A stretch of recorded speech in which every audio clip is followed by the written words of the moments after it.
You are currently watching this video because at some point, likely not at a reasonable hour, you typed a variation of this exact question into a search engine.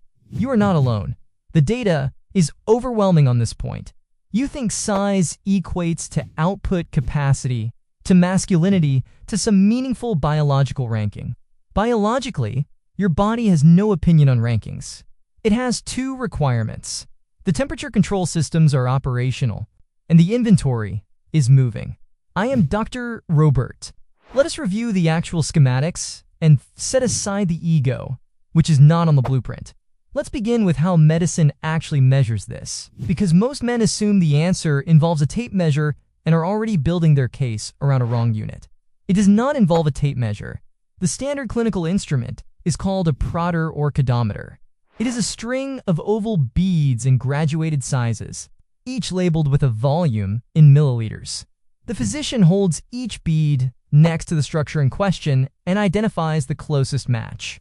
This is the established, peer-reviewed method for assessing testicular size used in clinical medicine around the world.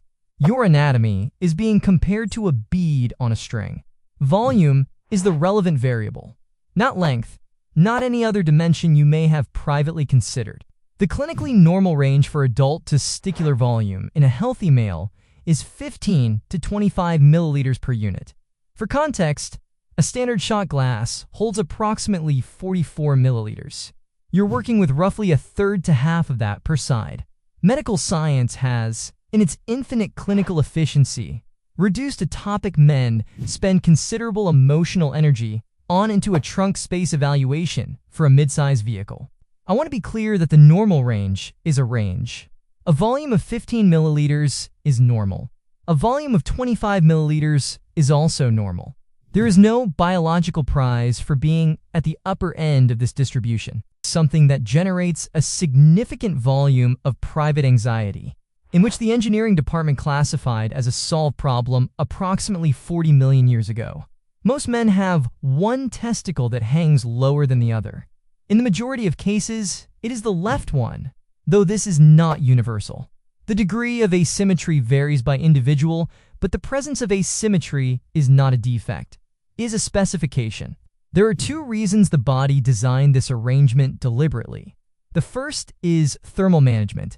Each testicle requires a precisely controlled temperature environment, approximately 93.2 degrees Fahrenheit, roughly 5 degrees below core body temperature.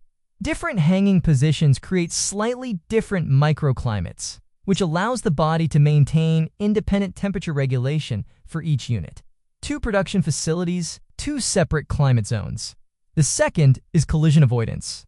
If both testicles were suspended at exactly equal height, every movement of the legs, every step of your daily commute, would result in direct structural contact between the two units. The body ran the calculations on this arrangement and rejected it. You have interpreted the uneven arrangement as a flaw. The engineering department filed it under mandatory collision avoidance protocol and moved on. The asymmetry is not a problem. Correcting it, if it were somehow possible, would introduce a significantly worse one. Before Chapter 3, I want to flag something. Most men who arrive at this video are asking the wrong question entirely. They're asking, is my size normal? The more operationally relevant question, and the one we are about to cover, is my facility actually producing anything? Because the answer to the first question is almost certainly yes. And the answer to the second question is the only one that has any biological consequences. If you're finding this breakdown useful, subscribe. It is free, and it means the clinic stays open.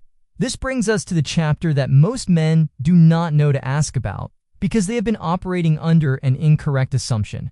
The assumption is that larger volume correlates with higher testosterone production and greater sperm output, that a larger factory means more product. The data does not support this in any meaningful clinical way. Testosterone is produced by Leydig cells, specialized cells distributed throughout the testicular tissue. Sperm is produced and nurtured by Sertoli cells, as we have previously covered in this clinic. What determines the output of both systems is not the total volume of the organ. It is the density and functional efficiency of the cells inside it. A testicle in the normal size range with healthy, active Leydig and Sertoli cell populations will produce entirely adequate testosterone and sperm. A testicle at the upper end of the normal range with underperforming cell populations will not. The square footage of a manufacturing facility tells you almost nothing about whether the assembly line inside it is running. There is a point at which size does become clinically relevant. A testicular volume below 12 milliliters, below the established normal range, can correlate with reduced sperm production and may warrant evaluation.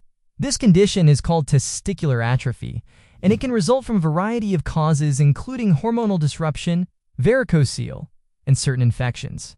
But the relevant word there is below the range, not below an imaginary competitive benchmark that exists only in personal comparison.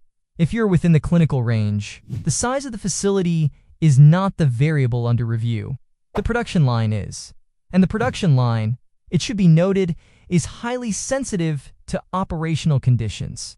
Chronic heat exposure, laptops on laps, prolonged hot baths, tight clothing that eliminates the climate control clearance the asymmetry directive was specifically designed to maintain, suppresses Sertoli and Leydig cell function regardless of facility size. Elevated cortisol from chronic stress directly suppresses the hormonal signals that tell Leydig cells to produce testosterone. Alcohol, at sufficient volume and frequency, is directly toxic to Leydig cells at the cellular level. The building is fine. Management keeps interfering with the assembly line. This is the variable most men should be auditing, not the square footage. One final item before I release you from this inspection. Everything I have said today concerns men operating within normal parameters. There are two scenarios in which size becomes genuinely, urgently relevant. The first, a sudden noticeable change in size in either direction. Significant shrinkage or rapid, unexpected growth. A factory that was one size last month and is measurably different this month has experienced an event that requires investigation.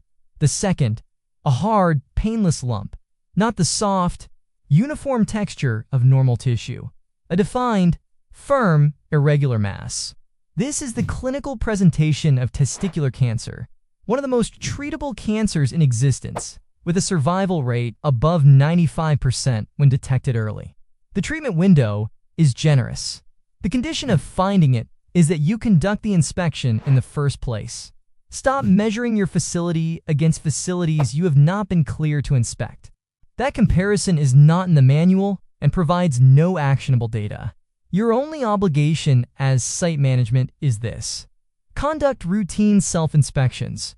Know what normal feels like for your specific equipment, and report unauthorized structural expansions to a physician immediately. I am Dr. Robert. I'll see you in the next breakdown.